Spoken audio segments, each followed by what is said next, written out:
Y es la primera vez que le veo la cara en vivo, no lo puedo creer. Estoy contento porque hablo con él muy seguido. Es otro de los tipos que me da una mano grande habitualmente. Es politólogo, es buen tipo, es laburante y es buen amigo por sobre todas las cosas. Se llama Gustavo Marangoni, pero nunca le he visto la cara en vivo. Estoy feliz como un niño. ¿Cómo andas, Gus? ¿Qué sí, Jorge? ¿Cómo te va? Buen día y sí, cara a cara. Esto Al ya, fin. sí, sí, por lo menos cara a cara en lo que permite la pandemia y la virtualidad, ¿no? Que es cara a cara con pantalla, no es el cara a cara en estudio, que sería probablemente lo más atractivo para todos. Pero bueno, hay que cuidarse un poco más ahora que las vacunaciones van marchando más rápido y si bien todavía la verdad que hay un número muy, muy grande, no solo de infectados, sino de fallecidos, pero bueno, parece que en el mundo y en la Argentina el comienzo de la salida de esto está más cercano, así que hay que seguir cuidándose. Vamos a hablar de economía, inflación y todo eso, pero la primera pregunta, si podés me la contestás, si no, no. ¿Se puede hablar un poco del libro que estás escribiendo? Todavía nada.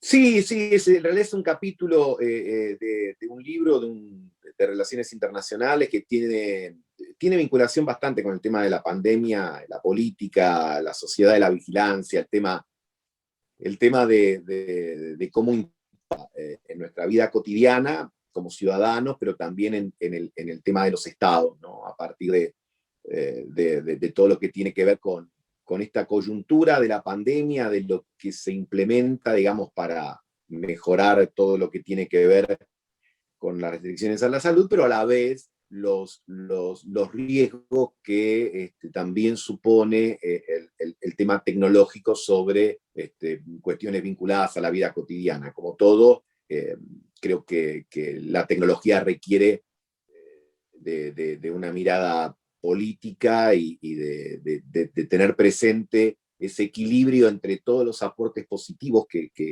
hace, pero también todo lo que puede ser utilizado, no digo solamente por los estados, sino básicamente, como hemos visto, de empresas tecnológicas muy poderosas y muy importantes que se encuentran inclusive en Estados Unidos y en Europa con juicios porque han invadido la privacidad de las personas, porque establecen muchas veces estrategias que derriban, digamos, los muros de la privacidad, muchas veces también en complicidad con determinados sectores políticos, con algunos gobiernos, o intervienen en campañas, todo que tiene que ver con las fake news y con esta tendencia muchas veces a buscar impactar más en la emocionalidad de las personas, y entonces todo lo que se constituye a partir de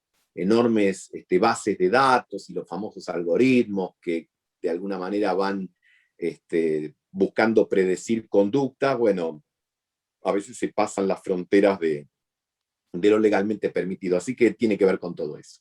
¿Vos querés decir que la manipulación tecnológica no está regulada y se usa para hacer trampa y para condicionar a los pueblos? Bueno, el tema es que las regulaciones muchas veces van detrás de la velocidad con la que la propia tecnología avanza, y también por hablando de empresas que tienen una dimensión como nunca antes hubo en la historia, Jorge. Es decir, vos pensás que en el siglo XIX y en el siglo XX, a principios del siglo XX, los grandes paradigmas de las personas poderosas, aquellas que grandes dibujantes como Kino ponían con el monóculo en el ojo, ¿no? El rico que tenía el reloj de la cadenita de oro en el chaleco del traje, etcétera, eran magnates petroleros y, por ejemplo, personas como Henry Ford de la industria automovilística, o empresarios textiles de Inglaterra, etcétera. Bueno,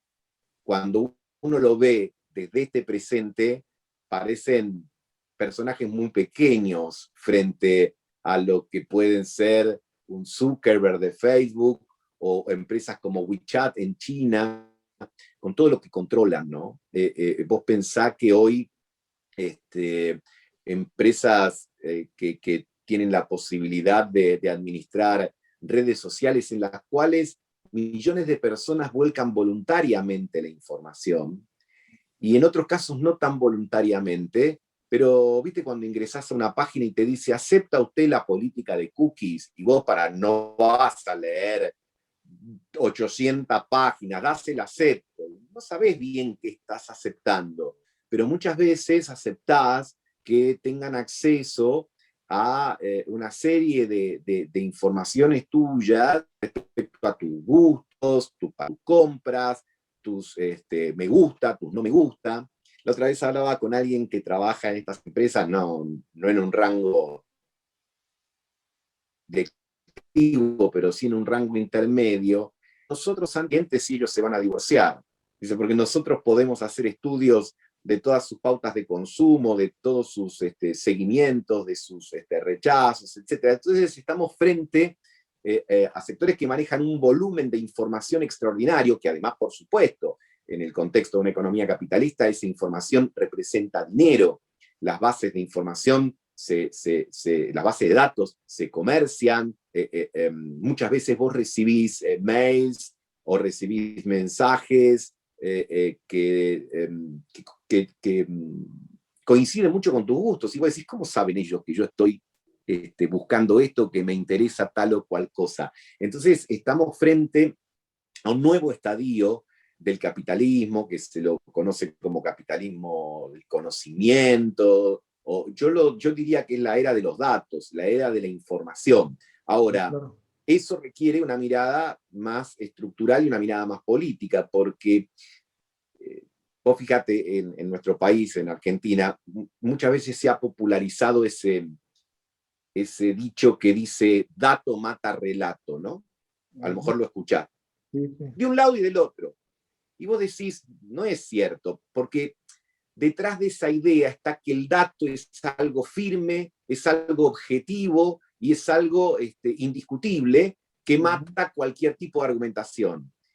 Y hay toda una concepción ideológica detrás de esa afirmación, que yo creo que es como mínimo engañosa, porque cualquier dato, cualquier base de datos requiere de un criterio interpretativo, requiere de valores desde los cuales vos interpretás esos datos. El dato en sí no te dice nada. Si yo te digo, fulano mide 1,80 m, vos no sabés si es alto, bajo, respecto de qué. Esa información es incompleta. Ahí te voy a correr la mirada un minuto. Macri, Durán Barba, Marcos Peña, supuestamente manejaban la metadata y los metadatos como nadie, la big data como le llamaban ellos, como nadie. Y sin embargo perdieron la elección. Bueno, a eso me refiero con el tema del criterio interpretativo de esos datos, ¿no? Yo creo que son herramientas que están, digamos, uno no puede dejar de advertir su presencia e inclusive de utilizarlas. El punto está en que esa utilización tiene que tener regulaciones, pero además también en el hecho de no consagrar la idea de que la tecnología reemplaza a los antiguos dioses. Digamos, que la tecnología es omnisapiente, omnipotente. Como bien señalás y recordás vos, muchos decían, bueno, desde el paradigma de Cambiemos en ese entonces, después junto por el cambio, ya está, nosotros con los microdatos, con las segmentaciones, con los algoritmos, etcétera, sabemos lo que quiere la gente manzana por manzana, cuadro por cuadra, etcétera. Pero bueno, si eso después está utilizado en virtud de políticas que benefician determinados intereses y perjudican a otros, bueno, te sucede lo que sucede en el 2019, que tenés un bananazo electoral, porque afortunadamente, el libre albedrío sigue existiendo, más allá de las amenazas que pueden representar algunas de estas manipulaciones que se hacen de la tecnología, no de la tecnología en sí, pero de las manipulaciones que se hacen de la tecnología, pero... Un muchacho amigo, un tal Gustavo Marangoni, me dijo en el 2017, no sé si lo conoce, un pibe que va a andar bien, me dijo en el 2017, con los datos solos no van a ningún lado porque el peronismo tiene mística, no me olvido nunca de esa frase. Bueno, es que yo creo que hay elementos de la vida que no son medibles, ¿no? Uno puede, hasta en el ámbito de la vida personal, privada, preguntarle a una pareja, a un hijo, un padre, ay, me querés mucho, cuánto me querés, cuando estás en el chichoneo. Pero en realidad eso, las emociones no se pueden cuantificar, no se pueden medir, afortunadamente. Una cosa es en el lenguaje amoroso, las cosas que uno pueda decir, pero después los seres humanos, y eso es algo que tenemos que buscar preservar, no eliminar, no calcular. Seres humanos tenemos nuestros deseos, nuestras intenciones. Por supuesto que cuando tenemos que elegir, y sobre todo tenemos que elegir gobernantes, ponderamos resultados, ponderamos cuestiones económicas, pero no es únicamente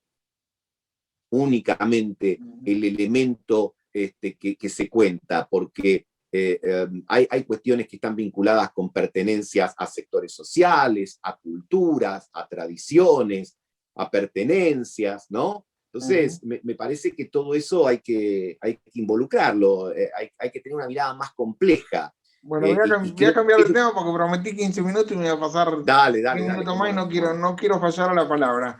dale, cómo no. Vamos a la inflación. ¿Cómo se baja y qué está pasando? ¿Está bajando? ¿No está bajando? ¿Quién miente? Bueno, hemos conocido en las últimas horas, te diría, el índice de inflación de mayo, que es más bajo que el de abril, que el de marzo, que el de febrero, viene bajando, pero desde niveles altos. La verdad que tener 3,3% de inflación, todavía la inflación le viene ganando a los salarios. Yo te diría, Jorge, que el gobierno está planteando de aquí a noviembre, digamos a noviembre por las elecciones, lo digo, o a septiembre, noviembre, que son las PASO y las elecciones generales, una suerte de tridente ofensivo, por decirlo así, para llegar mejor posicionado a las elecciones, que está sostenido en una inflación que va bajando, las vacunas que van subiendo y las paritarias que quedan libres para recuperar por lo menos parte del terreno perdido de los últimos 3 años. Vos fijate que al principio de este 2021 se había dicho que la pauta para negociar paritarias, sugerida, por supuesto, porque las paritarias son libres, pero estaban al orden del 29%. Y hemos visto cómo hace un par de semanas Cristina Fernández y Sergio Massa firmaron con los empleados legislativos un aumento del 40%, que es todo un guiño, no a los empleados legislativos, es un guiño al resto del movimiento obrero, como para decir, bueno, hay una nueva, hay una nueva frontera, digamos, a la que se pueda avanzar para que los salarios no vuelvan a perder como vienen perdiendo en los últimos años contra la inflación, que yo creo que ese es uno de los problemas serios que tiene la Argentina desde hace mucho tiempo y que, bueno, en contexto de pandemia, las cosas se han terminado como de distorsionar por este fenómeno que ha obligado a restricciones, que a algunos no les permite trabajar, que a otros les da muchas posibilidades, sobre todo las empresas tecnológicas, las virtualidades, etcétera. Así que hay tareas muy importantes por delante, ¿no? Que requieren de mucha política. Pregunta cortita. Me dijiste que hay un tridente con el cual se juega la elección y se juega lo que viene en los próximos días. ¿Quién es el director técnico de ese tridente? ¿Quién es el ayudante de campo y quién es el preparador físico? Me parece que es la directora técnica, ¿no?